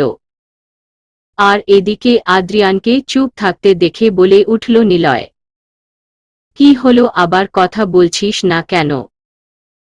নিলয়ের কথা শুনে আদ্রিয়ান তার ফোনটা ঠিকভাবে কানের পাশে ধরে বলল, তোর সাথে আমি পরে কথা বলছি। বলেই ফোনটা কেটে দেয় আদ্রিয়ান। আর নিলয় দুবার হ্যালো হ্যালো করে নিরাশ হয়ে ফোনটা রেখে দেয় তার প্যান্টের পকেটে। তারপর হাঁটতে লাগলো সে মিটিং রুমে উদ্দেশ্যে। তবে সে ভেবে নিয়েছে আদ্রিয়ানের সাথে দেখা হলে আজ জেনেই ছাড়বে কি হয়েছে তার। এসব ভাবতে ভাবতে চলে যায় নিলয়। হা হয়ে তাকিয়ে আছে আদ্রিয়ান আহির দিকে, কারণ তার সামনেই ৫-৭ বছরের কিছু ছোট ছোট ছেলে মেয়েদের সাথে বসে হাসি ঠাট্টা করছে আহি। তবে আদ্রিয়ান আশেপাশের বাচ্চাদের দেখে যা বুঝল এরা সবাই শিখ। হয়তো আহি এই বাচ্চাদের ওয়ার্ডে পার্ট টাইম জব নিয়েছে। আহি হাতে একটা গল্পের বই নিয়ে পড়ছে আর বাচ্চাগুলো মন দিয়ে তার কথাগুলো শুনছে। মাঝে মধ্যে গল্পের আলোকে হাসাহাসিও করছে তারা। আদ্রিয়ানের বেশ লেগেছে বিষয়টা, আনমনেই মুচকি হাসল সে। হঠাৎই তার পাশে এসে হাতে ব্যান্ডেজ করা একটা ছোট্ট মেয়ে এসে ধরল আদ্রিয়ানের আঙুল। আচমকা কারো হাতের স্পর্শ পেতেই কিছুটা চমকে উঠল আদ্রিয়ান। পরক্ষণেই পাশ ফিরে একটা ছোট বাচ্চা মেয়েকে দেখে নিচে বসে পড়ে সে। আদ্রিয়ান বসতেই বাচ্চা মেয়েটি বলে উঠল, তুমি কে? আদ্রিয়ান মেয়েটির কথা শুনে মেয়েটির গালে হাত দিয়ে বলল, আমি আদ্রিয়ান, আর তুমি? আমি আরুষি। ওহ, খুব সুন্দর নাম তো তোমার। তুমিও কি আমার মতো ব্যথা পেয়ে এখানে এসেছ? ওরে, আদ্রিয়ান হালকা হেসে বলল, তাহলে তোমার হাতে এটা নেই কেন? হাতের ব্যান্ডেজটাকে দেখিয়ে। কারণ আমি হাতে ব্যথা পাইনি। তাহলে তুমি কোথায় ব্যথা পেয়েছ জানো? পাশের রুমে একটা বড় ডাক্তার আছে, আমায় বড় বড় ইনজেকশন দেয়। সত্যি? জানো, এই মাত্র আমাকে দিতে চেয়েছিল, আমি দৌড়ে পালিয়ে এসেছি। মেয়েটির এবারের কথা আদ্রিয়ান একটু উচ্চস্বরে হেসে ফেলল। মেয়েটা দেখতে যতটা ছোট, কথাগুলো যেন পাকা বুড়ি একজন। আদ্রিয়ানকে হাসতে দেখে মেয়েটি ঘোমরা মুখ করে বলে উঠল, তুমি হাসছ কেন? তোমার কথাগুলো এত মিষ্টি যে আমার খুব হাসি পাচ্ছে। তুমিও না খুব সুন্দর, আমায় বিয়ে করবে? মেয়েটির এবারের কথা শুনে আদ্রিয়ানের চোখ বড় বড় হয়ে যায়। অবাক হয়ে বলে সে, কি? আমার কথা বুঝোনি? আদ্রিয়ান বেশ মজা করে বলে উঠল মেয়েটিকে, তুমি তো আমার থেকে খুব ছোট। তাতে কি হয়েছে, আমি যখন বড় হয়ে যাব তখন তোমায় বিয়ে করব। আদ্রিয়ান মেয়েটির কথা শুনে হাসতে হাসতে মেয়েটির গাল টেনে বলে উঠল, এত পাকা পাকা কথা কোথায় শিখেছ তুমি? এরই মাঝে সেখানে উপস্থিত হল একজন নার্স, সাথে একজন মহিলা, হয়তো আরুষির মা। আরুষির মা দৌড়ে এসে বলল আরুষিকে, তুই এখানে দাঁড়িয়ে দাঁড়িয়ে কি করছিস, চল আমার সাথে। মায়ের কথা শুনে আরুষি দৌড়ে গিয়ে আদ্রিয়ানের পিছনে দাঁড়িয়ে বলল, না না, আমি যাব না, গেলেই আবার আমায় ব্যথা দিবে। মেয়ের কাজে কিছুটা লজ্জা পেয়ে বলে উঠল আরুষির মা আদ্রিয়ানকে, প্লিজ কিছু মনে করবেন না, ও আসলে। আরুষির মা আর কিছু বলার আগেই আদ্রিয়ান বলে উঠল, ইটস ওকে। এতটুকু বলে ঘুরে আরুষির দিকে তাকিয়ে বলল আদ্রিয়ান, এত ভয় পেলে চলে, জানো তো আমি যখন তোমার মতো ছোট ছিলাম তখন আমিও ইনজেকশনের ভয়ে এখানে ওখানে পালাতাম। সত্যি? তা নয় তো কি। কিন্তু জানো, পরে আমার ব্যথা জায়গায় আরও অনেক ব্যথা করত, তারপর আমার মা আমায় বুঝিয়ে সুজিয়ে ইনজেকশন দিয়ে দিত, আর ইনজেকশন দিলেই আমার ব্যথা কমে যেত। না, তুমি মিথ্যে বলছ। এবার আদ্রিয়ান মেয়েটির কানে কানে বলে উঠল, তুমি তখন আমায় বলেছিলে না আমি তোমায় বিয়ে করব কি না, এখন তুমি যদি ইনজেকশন দিয়ে সুস্থ না হও তাহলে আমি তোমায় কি করে বিয়ে করব? আদ্রিয়ানের কথা শুনে মেয়েটি আদ্রিয়ানের দিকে তাকিয়ে বলল, আমি ইনজেকশন দিল তুমি আমায় বিয়ে করবে? অনেকগুলো চকলেট দিব। আদ্রিয়ানের এবারের কথা শুনে মেয়েটি খুশি হয়ে বলল, সত্যি দিবে? তুমি গিয়ে ইনজেকশন দেও, আমি তোমার জন্য চকলেট নিয়ে আসছি। তুমি সত্যি আনবে চকলেট, প্রমিজ? বলেই নিজের ডান হাতের শেষের আঙুলটা এগিয়ে দিল আরুষি আদ্রিয়ানের দিকে। আদ্রিয়ানো মেয়েটির কাজ দেখে মুচকি হেসে নিজের আঙুল লাগিয়ে বলল, প্রমিজ। সাথে সাথে মেয়েটি দৌড়ে তার মায়ের কাছে গিয়ে বলে, চলো তাড়াতাড়ি, আমি ইনজেকশন দিব। মেয়ের কথা শুনে আরুষির মা হালকা হাসল আদ্রিয়ানের দিকে তাকিয়ে, তারপর বলল, থ্যাংক ইউ। ওরে, আদ্রিয়ান বলে উঠল, কোনো ব্যাপার না, ওকে নিয়ে যান। ওরে, মহিলাটাও আর কিছু না বলে মেয়েকে কোলে নিয়ে চলে গেল। আরুষি আদ্রিয়ানের দিকে তাকিয়ে বলল, আনবে কিন্তু? ওরে, আদ্রিয়ানো মেয়েটির দিকে তাকিয়ে মুচকি হেসে বলল, অল্প কিছুক্ষণ পর আদ্রিয়ান ছোট্ট শ্বাস ফেলে এক পলক তাকালো আহির রুমে দিকে। উল্টো দিক ফিরেই আগের মতো হাসাহাসি আর গল্প পড়তে ব্যস্ত আহি। আদ্রিয়ান আর বেশি কিছু না ভেবে বেরিয়ে যায় হসপিটাল থেকে। আদ্রিয়ান যেতেই আহি তার পড়া বন্ধ করে দিয়ে তাকালো আদ্রিয়ানের যাওয়ার পানে। অনেক আগে থেকেই আহি দেখেছে আদ্রিয়ানকে, যখন আদ্রিয়ান বাচ্চা মেয়েটার সাথে কথা বলছিল, সাথে এতক্ষণ আদ্রিয়ানের কাজগুলোও দেখেছে সে। আহি ভেবেছে আদ্রিয়ান হয়তো তাকে দেখে রেগে যাবে, তাই সে চায়নি আর আদ্রিয়ানের দিকে। তবে আদ্রিয়ানের কাজ দেখে যেন সে মুগ্ধপ্রায়। কিছুক্ষণের মধ্যেই পুরো হসপিটালের বাচ্চাদের জন্য চকলেট পাঠালো আদ্রিয়ান। সাথে ওই মেয়েটাকে আলাদাভাবে কিছু চকলেটের প্যাকেট দিয়ে আবারও বেরিয়ে যায় সে। কারণ নিলয় তাকে আবারও ফোন করে বলেছে সে যেন দয়া করে হলেও অফিসে আসে। তাই তাকেও ইচ্ছে না থাকা সত্ত্বেও যেতে হচ্ছে। পুরোটা সময় আহি লুকিয়ে লুকিয়ে দেখেছে আদ্রিয়ানকে, যেটা আদ্রিয়ান খেয়াল করেনি। লাইব্রেরি বসে আছে অথই। আজ প্রায় 2 দিন পর ভার্সিটি এসেছে সে। এখনো হালকা হালকা জ্বর আছে তার। এমন সময় সেখানে আসলো নীরব। হুট করেই নীরবকে নিজের দিকে আসতে দেখে কিছুটা ভড়কে যায় অথই। পরক্ষণেই নিজেকে সামলে নিয়ে নিজের চশমাটা ঠিক করে চুপচাপ চেয়ারে বসে রইল সে। নীরব আস্তে আস্তে এদিক সেদিকে তাকিয়ে এগিয়ে আসছে অথৈর দিকে। তবে সে বুঝতে পারছে না অথৈর সামনে গিয়ে কি বলবে তাকে। তবে অথৈর সাথে কথা না বলতে পারলে তার ভালো লাগবে না। এই দুদিন নীরবের অথৈর চিন্তায় ঘুম আসেনি তেমন। জোরে নিঃশ্বাস ফেলে এগিয়ে যাচ্ছে নীরব অথৈর দিকে। আর এদিকে অথৈ মুখে কলম নিয়ে বসে বসে বইয়ের দিকে তাকিয়ে আছে, কারণ বেশ কিছুক্ষণ যাবতই একটা বিষয় নিয়ে বিপাকে আছে সে। কিছুতেই যেন এই অঙ্কটার হিসাব তার মিলছে না।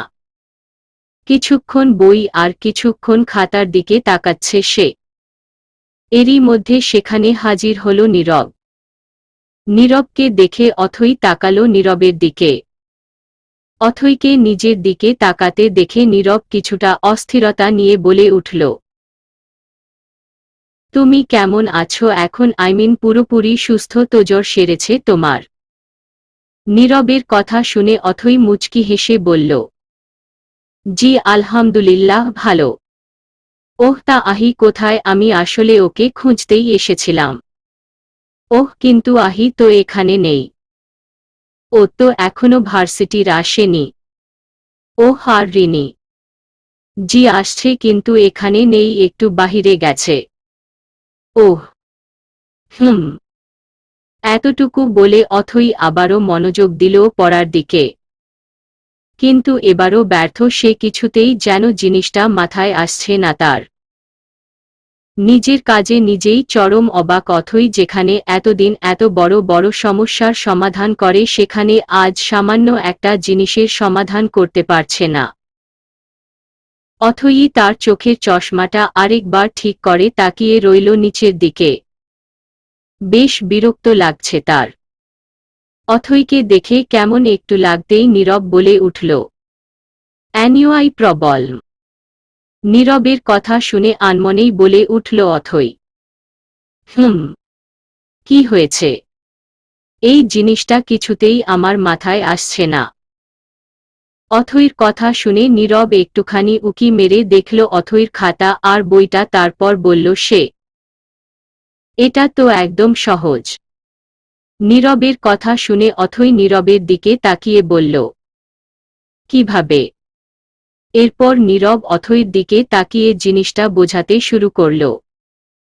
নীরবের কথা শুনে অথৈ বেশ খানিকটা অবাক হয়ে বলল, আরে এটা তো আমিও জানি, ইস, মাথা থেকে একদম বেরিয়ে গিয়েছিল। Thank you, thank you.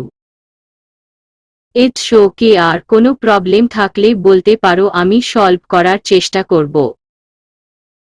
নীরবের কথা শুনে অথৈ কিছুক্ষণ ভেবে বলল, আরেকটা আছে। অথৈর কথা শুনে বেশ খানিকটা খুশি হয়ে অথৈর পাশের চেয়ারে বসে বলল নীরব, কই দেখি। নীরবের কথা শুনে অথৈও তার ব্যাগ থেকে কিছু বের করে দেখালো নীরবকে। নীরব কিছুক্ষণ বইটার দিকে তাকিয়ে থেকে বলল, তোমার খাতা দেখি। নীরবের কথা শুনে অথৈও তার খাতাটা এগিয়ে দিল নীরবকে। নীরবও খাতাটা নিয়ে নিজের চোখের চশমাটা ঠিক করে কিছু লিখতে শুরু করল।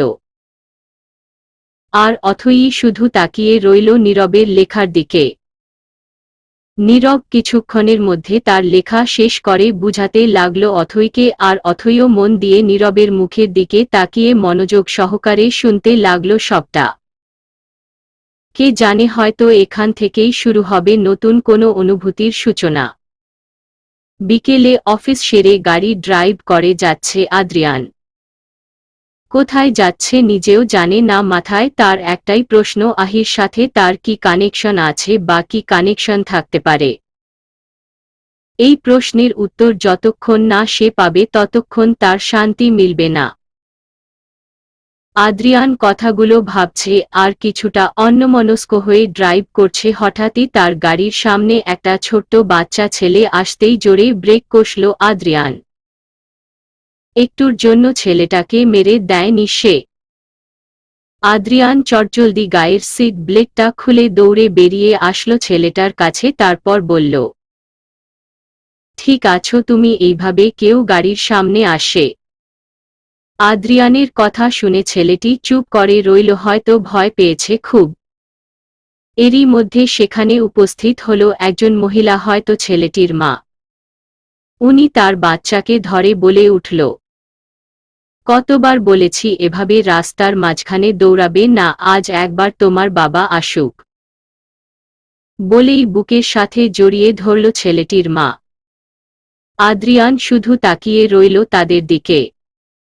মহিলাটার কাজ দেখে আদ্রিয়ানের তার মায়ের কথা মনে পড়ে গেল। তার মাও এমনভাবে কিছুক্ষণ বকে বুকে জড়িয়ে ধরত। ছোট্ট একটা দীর্ঘশ্বাস ফেলল সে। হঠাৎই সামনের মহিলাটির চোখ যায় আদ্রিয়ানের দিকে। সে আদ্রিয়ানের দিকে তাকিয়ে বলল, আপনাকে অসংখ্য ধন্যবাদ, আপনি ঠিক টাইমে ব্রেক না করলে হয়তো। ইটস ওকে, কিন্তু পরের বার থেকে দেখে রাখবেন। ওরে। আদ্রিয়ান আর কিছু না বলে চলে যায় তার গাড়ির কাছে। তারপর গাড়ির ভিতর ঢুকে গাড়ি স্টার্ট দিয়ে ডান দিকে চলে যায় সে। কিছু দূর এগোতেই হঠাৎই আদ্রিয়ানের চোখ যায় একটা খেলার মাঠের দিকে। সাথে সাথে আবারও জোরে ব্রেক কষল আদ্রিয়ান। এই খেলার মাঠ থেকেই শুরু হয়েছিল তার দুঃস্বপ্নের সূচনা। আদ্রিয়ান আনমনেই গাড়ি থেকে বেরিয়ে হাঁটা শুরু করল মাঠটার দিকে। আশেপাশে অল্প স্বল্প বাচ্চারা খেলাধুলো করছে। আদ্রিয়ান আস্তে আস্তে এগিয়ে যায় মাঠের ভিতরে। কিছু দূর এগোতেই আদ্রিয়ানের চোখ যায় একটা বেঞ্চের দিকে। সবকিছু যেন আগের মতোই আছে। আদ্রিয়ান নিশ্চুপেই গিয়ে বসল বেঞ্চটাতে। সাথে সাথে মনে পড়ল তার সেদিনের কথা, যেদিন রাগ করে বাড়ি থেকে বেরিয়ে গিয়েছিল সে। সেদিন রাগ করে আদ্রিয়ান বাড়ি থেকে বেরিয়ে এইখানে এসেছিল। সময়টা ছিল ঠিক দুপুরবেলা। আশেপাশে তেমন কেউ ছিল না তখন। আদ্রিয়ান কাঁদতে কাঁদতে এসে বসেছিল এই বেঞ্চটাতে। পুরো জায়গাটাই ছিল একদম নিরিবিলি। দুপুরের কড়া রোদ্দুর এসে চারপাশ ভরা ছিল তখন। শুধুমাত্র এই বেঞ্চটাতে একটু ছায়া ছিল, তাও একটা গাছের জন্য। গাছের কথা মাথায় আসতেই আদ্রিয়ান তাকালো তার ঠিক বাম দিকে। সাথে সাথেই দেখল সেই বড় বিশাল একটা গাছ। সেখানেই সেই জায়গায় গাছটা আজও উপস্থিত। আজও ছা দিয়ে আছে সে আদ্রিয়ানকে। যদিও খুব বেশি রোদ্দুর নেই এখন। চারপাশের বাতাসে গাছের পাতাগুলো নড়ছে অল্প। ছোট্ট দীর্ঘ শ্বাস ফেলল আদ্রিয়ান। সেদিন আদ্রিয়ান যখন কাঁদছিল এই বেঞ্চটাতে বসে, তখন হুট করেই একটা লোক আসে তার কাছে। তাকে কিছু করার বা বলার সুযোগ না দিয়েই পিছন থেকে রুমাল দিয়ে মুখ চেপে ধরে আদ্রিয়ানের। সাথে সাথে আদ্রিয়ান ভয় পেয়ে যায় আর কিছুক্ষণের মধ্যেই অজ্ঞান হয়ে ডলে পড়ে সে। পুরনো কথাগুলো মাথায় আসতেই বসা থেকে উঠে দাঁড়ালো আদ্রিয়ান। একরাশ অস্থিরতা এসে ভর করল তাকে। সাথে পুরনো অতীতগুলো যেন আবারও নাড়া দিল তাকে। এমন সময় হুট করেই তার গায়ের ওপর একটা ফুটবল এসে পড়াতেই কিছুটা চমকে উঠে ধরে ফেলল সে বলটা। সাথে সাথে দুটো বাচ্চা ছেলে তার কাছে দৌড়ে এসে বলল, ভাইয়া বল দিবে আমাদের আসলে। বাচ্চাগুলো আর কিছু বলার আগেই আদ্রিয়ান বলটা ছুঁড়ে মারে তাদের দিকে। তারপর বলে, আর কিছু বলতে হবে না, খেলো তোমরা। ওরে। বাচ্চা দুটো খুশি হয়ে বলটা নিয়ে দৌড়ে চলে যায়। এরই মধ্যে আদ্রিয়ানের চোখ যায় তার থেকে বেশ খানিকটা দূরে থাকা একটা আলিশান বাড়ির দিকে।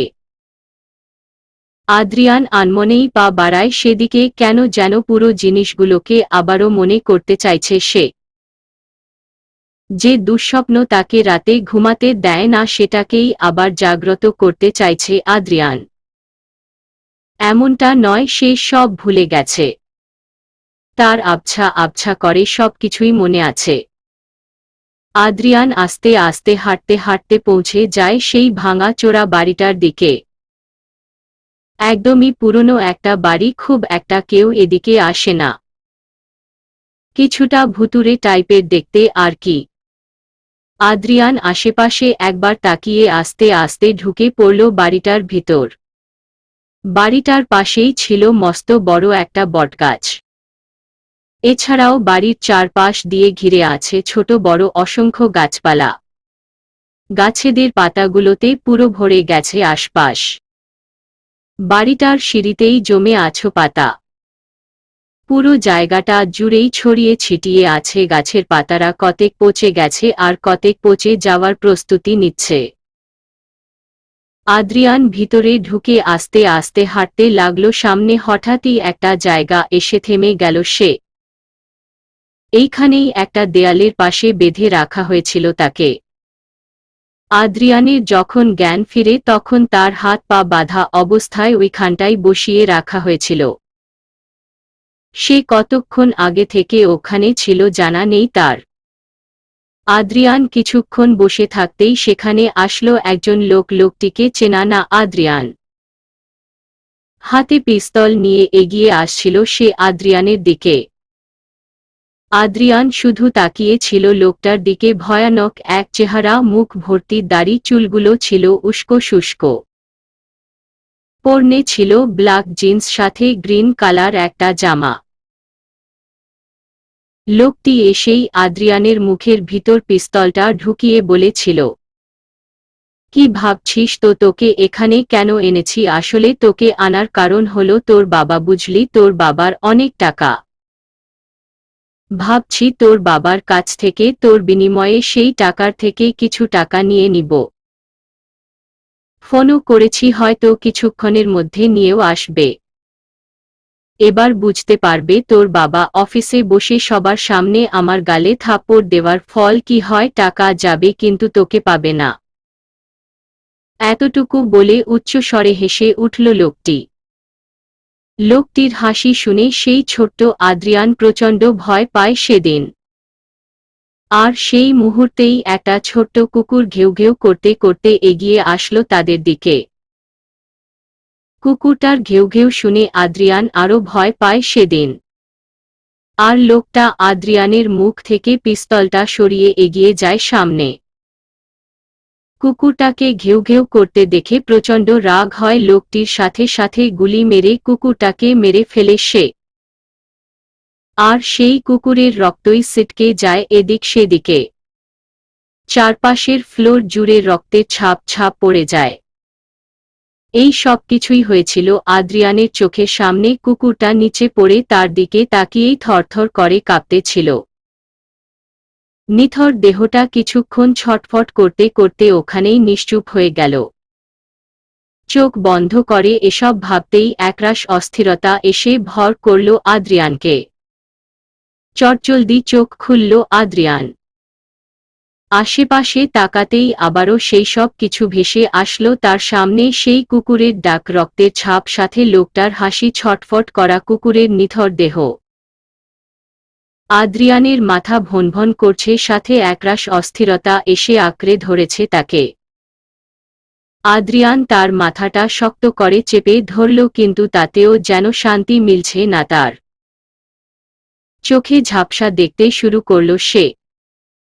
এমন সময় সেখানে দৌড়ে আসলো কেউ, পরনে তারপর গোলাপি কালার টপস আর এসকালার জিন্স, চুলগুলো ঝুটি করা, মুখটা বোঝা যাচ্ছে না।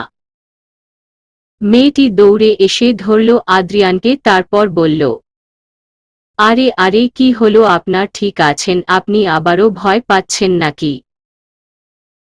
হঠাৎই আদ্রিয়ানের মনে পড়ল সেদিনও এমনভাবেই একজন ছোট্ট মেয়ে এগিয়ে আসছিল তার দিকে, তবে সে একা ছিল না, তার পিছনে ছিল কিছু পুলিশ। মেয়েটির পরনে ছিল গোলাপি রঙের ফ্রক। মেয়েটি দৌড়ে আসলো তার দিকে, তারপর বলল, ভয় পেও না, আমি আছি। মেয়েটির কথা শুনলেও নিজেকে সামলে নিতে পারছিল না আদ্রিয়ান। সে ছিটকে পিছিয়ে যেতে লাগছিল মেয়েটির থেকে। মেয়েটি আদ্রিয়ানের কাছে আস্তে আস্তে এগিয়ে গিয়ে বলল, আরে ভয় পাচ্ছ কেন? আমি তোমায় বাঁচাতে এসেছি। ওই দেখো পুলিশ মামারা খারাপ লোকটা নিয়ে যাচ্ছে। কিন্তু তারপরও যেন আদ্রিয়ানের ভয় কমছিল না। মেয়েটি আদ্রিয়ানের পাশে বসে বলল, আমায় জড়িয়ে ধরো, দেখবে তোমার ভয় কমে যাবে। মেয়েটির কথা শুনে মেয়েটির দিকে তাকালো আদ্রিয়ান। আদ্রিয়ান তাকাতেই মেয়েটি আবারও বলে উঠল, আমি যখন খুব ভয় পাই তখন আমার আম্মুকে জড়িয়ে ধরি। তোমার আম্মু তো এখানে নেই, তাই আমায় জড়িয়ে ধরো। আদ্রিয়ান ছলছল তাকিয়ে রইল শুধু মেয়েটার দিকে। তারপর কেন যেন তারও ইচ্ছে করছিল মেয়েটিকে জড়িয়ে ধরতে। সেদিন সেই ছোট্ট আদ্রিয়ান, সেই ছোট্ট বাচ্চা মেয়েটার বুকে মাথা দিয়ে চুপচাপ ঘুমিয়ে পড়েছিল।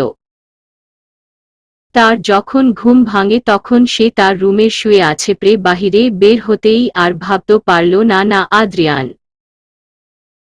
পর সবকিছু মনে পড়তেই আদ্রিয়ান আস্তে আস্তে তার চোখ খুলল। সামনেই আহিকে দেখে অবাক চোখে শুধু তাকিয়ে রইল সে। আর এদিকে আহি আবারও বলে উঠল, কি হলো? আপনি কথা বলছেন না কেন? কি হলো আপনার? আর এখানে কি করছেন?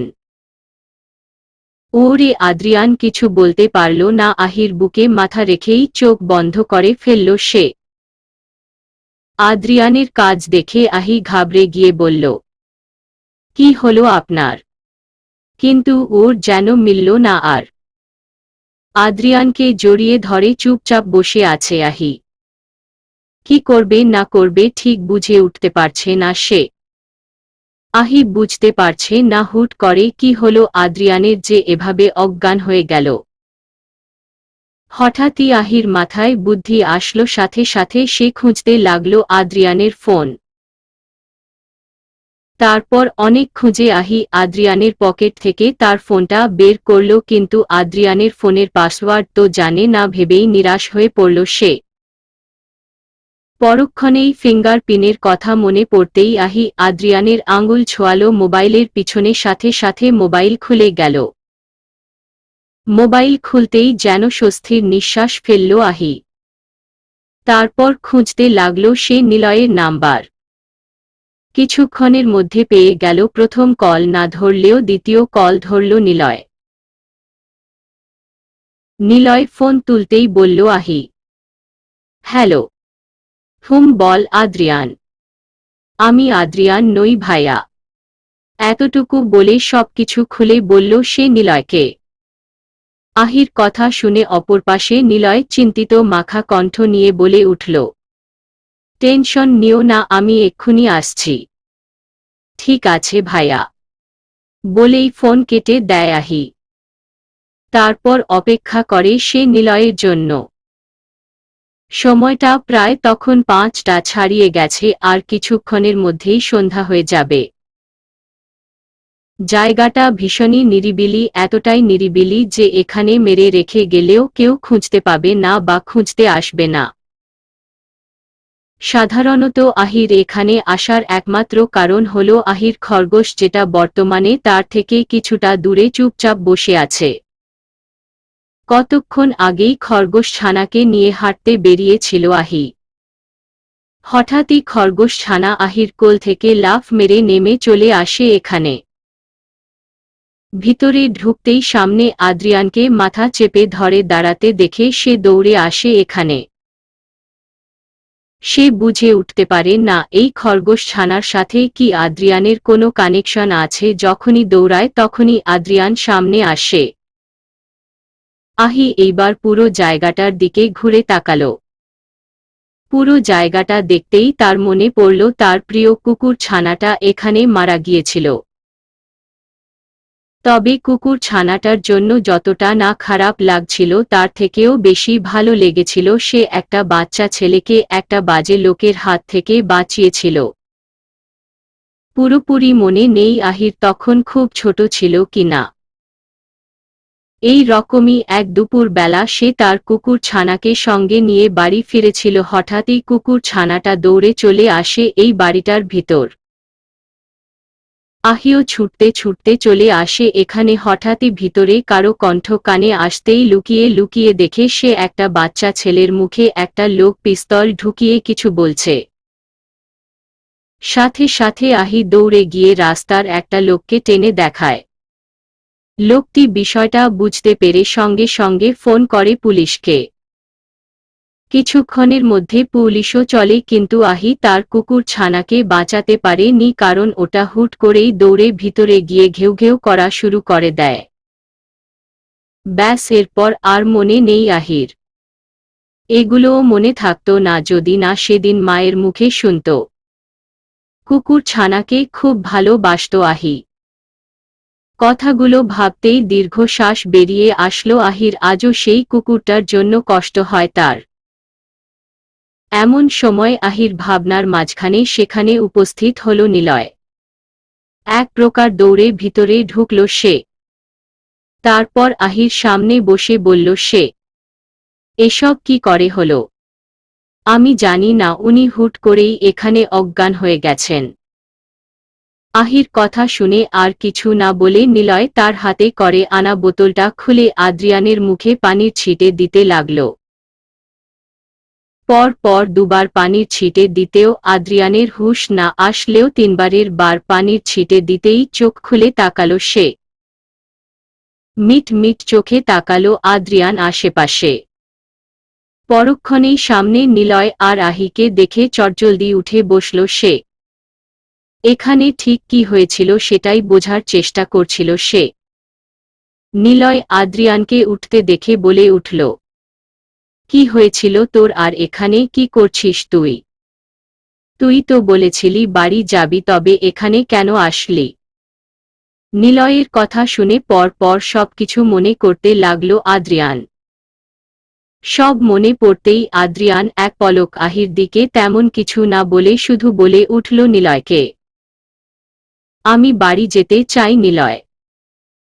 আদ্রিয়ানের কথা শুনে নিলয়ও একবার আহির দিকে তাকিয়ে বেশি জোরাজোরি না করে বলল, ওকে।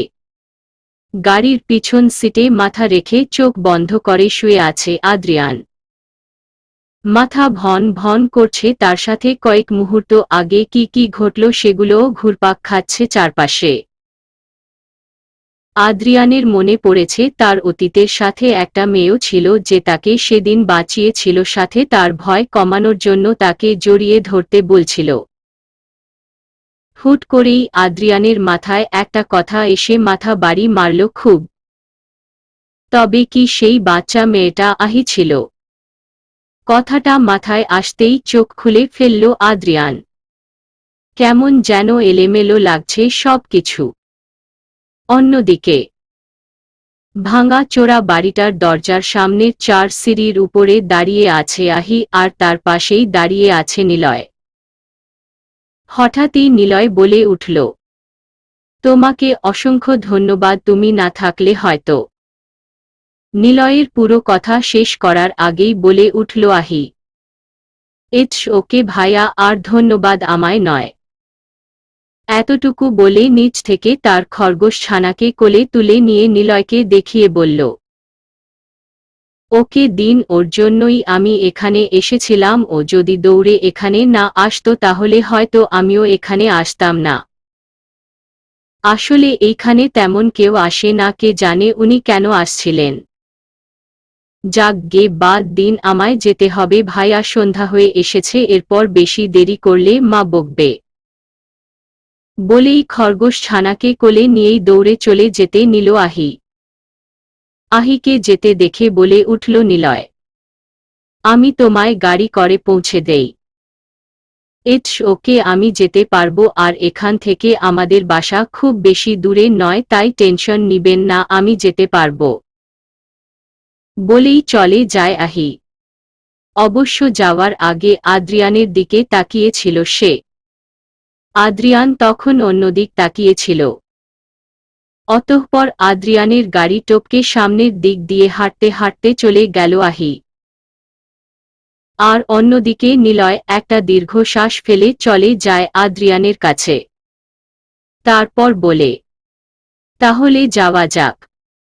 বলেই গাড়ি স্টার্ট দেয় নিলয়। নিলয় গাড়ি স্টার্ট দিতেই আদ্রিয়ান বলে উঠল, আমার গাড়িটা যে ওখানে আছে। চিন্তা করিস না, ওটা তোকে বাড়ি পৌঁছে দিয়ে কাউকে দিয়ে আনিয়ে নিব। ওরে আদ্রিয়ান আর কিছু বলল না। আদ্রিয়ানকে চুপ থাকতে দেখে নিলয়ও আর কিছু না বলে গাড়ি ঘুরিয়ে চলে গেল নিজেদের গন্তব্যের দিকে। খরগোশছানাকে নিয়ে হাঁটতে হাঁটতে চলে গেল আহি তার বাড়ির সামনে। আহি এগোচ্ছে আর বলছে, আচ্ছা, তোর কি ওই রাগী মানুষটাকে খুব ভালো লেগেছে যার কারণে ছুটে ছুটে চলে যাস ওনার কাছে? তবে যাই বল, আজকে ওনার সামনে গিয়ে ভালোই হলো। বলেই মুচকি হেসে চুমু কাটল আহি তার খরগোশছানাকে। এমন সময় বাড়ির ভিতর থেকে বের হয়ে আসছিল নীরব। চোখে কালো চশমা, কালো জিন্স, সাথে নেভি ব্লু কালারের টি শার্ট। হুট করে নীরবকে দেখে কিছুটা চমকে উঠল আহি, পরক্ষণেই নিজেকে সামলে নিল সে। আর এদিকে নীরবও আহিকে দেখে কিছুটা অবাক হয়ে বলল, তুই এই সন্ধ্যা বেলা কোথা থেকে ফিরছিস আর সারাদিন থাকিস কই? তোকে তো দেখাই যায় না। নীরবের কথা শুনে সোজা হয়ে দাঁড়িয়ে পড়ল আহি, তারপর বলল, আসলে হয়েছে কি ভাইয়া, একটা হসপিটালে বাচ্চাদের দেখাশোনা করার পার্ট টাইম জব নিয়েছি, তাই আর কি। ওহ তা তুমি কোথায় যাচ্ছ? একটু সামনে কিছু কাজ আছে। ওহ যাও, তবে পরে কথা হবে। তুইও যা। জি ভাইয়া। ওরে নীরব আর কিছু না বলে এগিয়ে গেল সামনে। আর আহি কিছুক্ষণ নীরবের যাওয়ার পানে তাকিয়ে থেকে খুশি মনে নাচতে নাচতে চলে গেল ভিতরে। সোফার উপর বসে আছে আদ্রিয়ান। কিছুক্ষণ আগেই ঢুকেছে তারা বাড়িতে। নিলয় এক পলক আদ্রিয়ানের দিকে তাকিয়ে সামনের টেবিলের উপর থেকে এক গ্লাস পানি এনে আদ্রিয়ানের দিকে এগিয়ে দিয়ে বলল, এটা খা।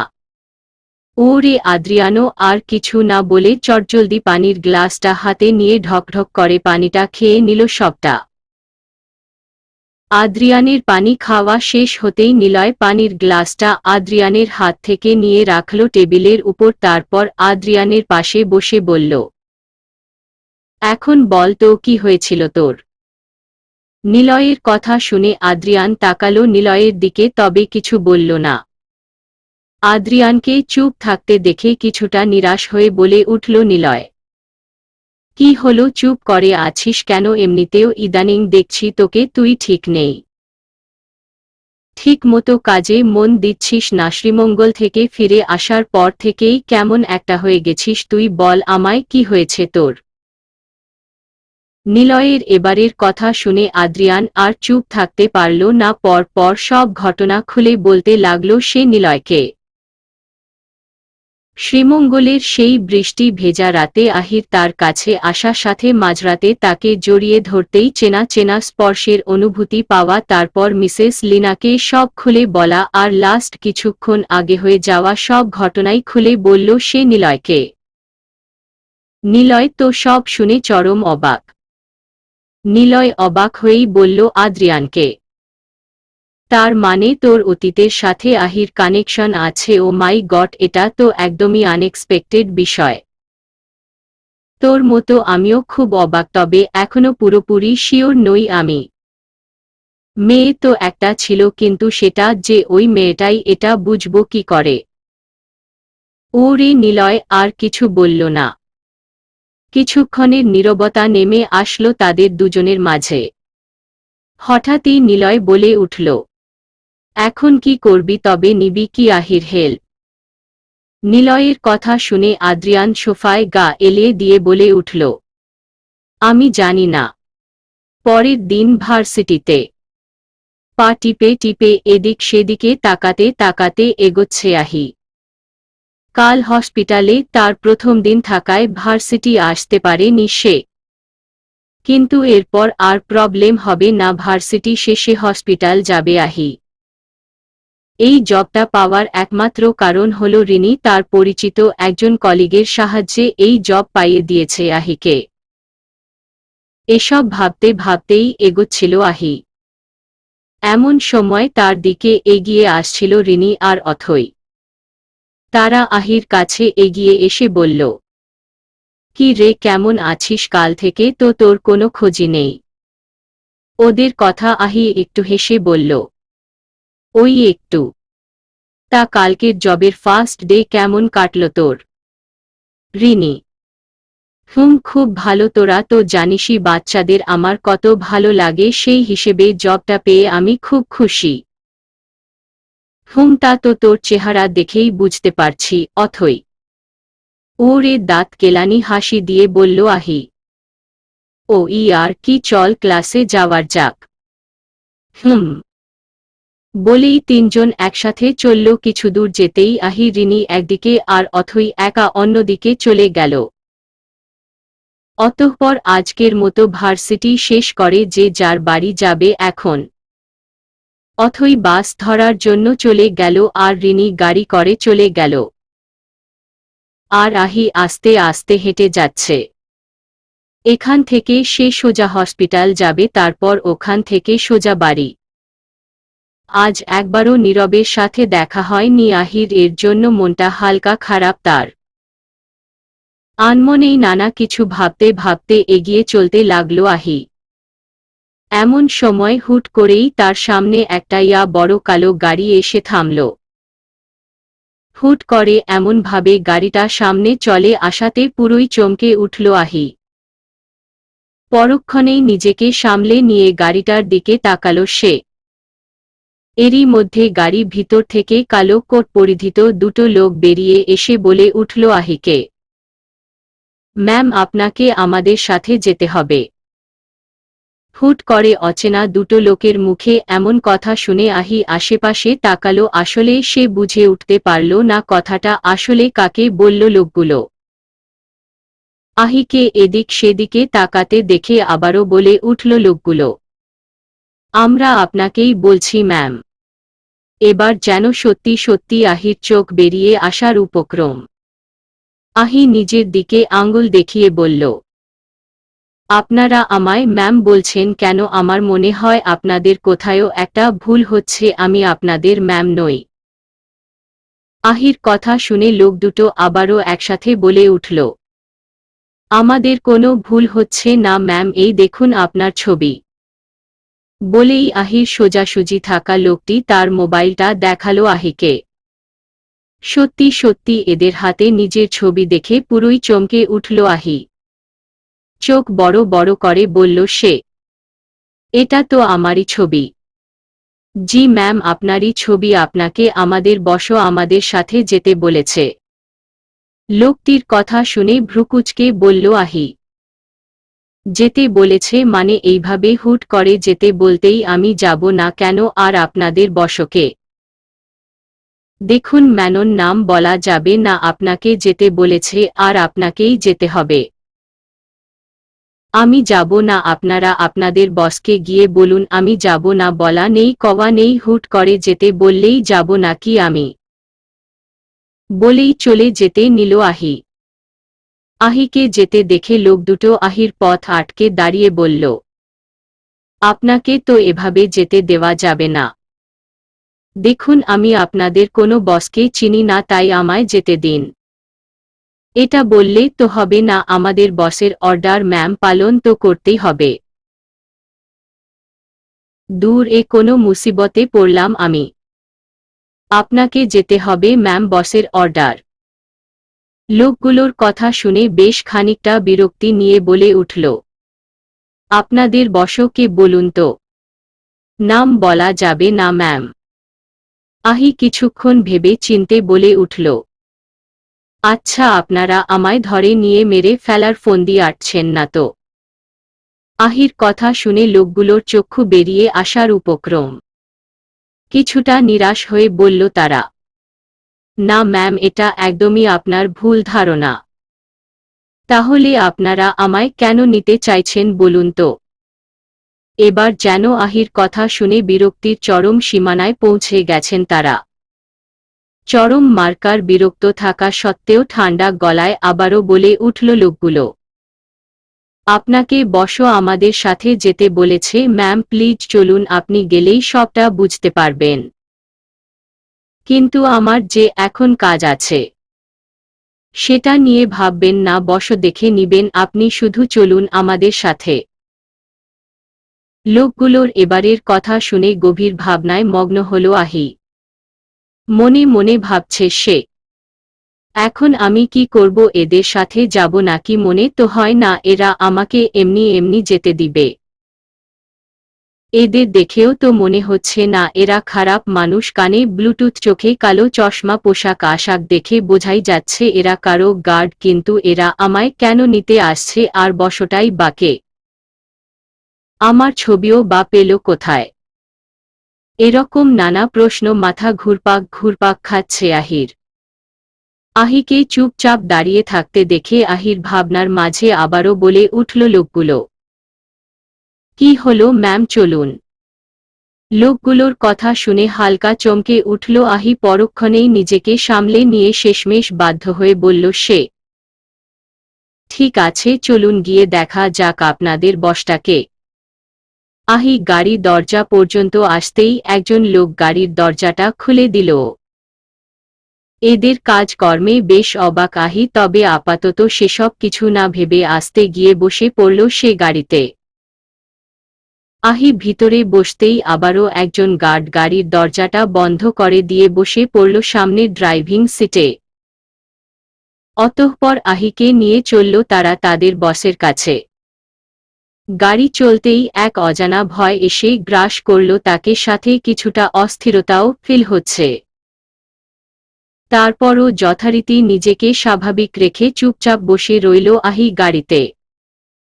একটা বড় বুক শপের দোকানের ভিতর ঘুরে ঘুরে এটা ওটা দেখছে রিনি।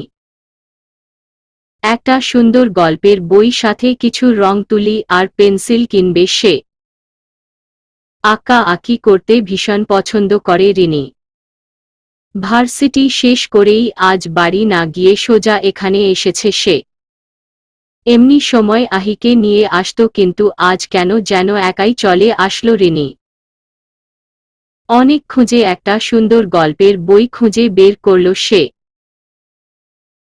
হঠাৎই বইটা নিয়ে ঘুরতে গিয়ে আচমকা কারো সাথে ধাক্কা খেল সে। ঘটনাটা হুট করে হয়ে যাওয়াতে দুজনেই চমকে উঠল বেশ, সাথে দুজনের হাতে থাকা ফোন দুটো ছিটকে পড়ল এদিক ওদিক। রিনির হাতে থাকা বইটাও পড়েছে নিচে। রিনি আস্তে আস্তে সামনের ব্যক্তির দিকে তাকাতেই ভার্সিটির সেই ছেলেটি মানে শুভকে দেখে আরও চমকে উঠল। কিছুটা বিরক্ত মাখা মুখ নিয়ে বলল সে, আপনি? ততক্ষণে শুভ খেয়াল করল মেয়েটা সেই ভার্সিটির আহির বন্ধু। মেয়েটিকে দেখেই দুকদম পিছনে চলে গেল শুভ। কারণটা আর যাই হোক, কোনোভাবেই আবারও এই মেয়েটার সাথে ঝগড়া করতে চায় না সে। শুভকে পিছনে যেতে দেখে রিনি অবাক হয়ে বলল, আপনি পিছিয়ে যাচ্ছেন কেন? সাথে সাথে দাঁড়িয়ে পড়ল শুভ। তারপর আমতা আমতা করে বলল সে, না আসলে আমি ভেবেছিলাম আপনি। শুভর পুরো কথা শেষ হওয়ার আগেই রিনি চেঁচিয়ে বলে উঠল, কি ভাবছিলেন আপনি? রিনির কথা শুনে যেন হার্ট অ্যাটাক করবে শুভ। তৎক্ষণাৎ বুকে হাত দিয়ে বলল সে, আপনি এমন কেন বলুন তো? সবসময় ঝাঝালো কণ্ঠ নিয়ে কথা বলুন, মিষ্টি করেও তো কথা বলা যায় নাকি?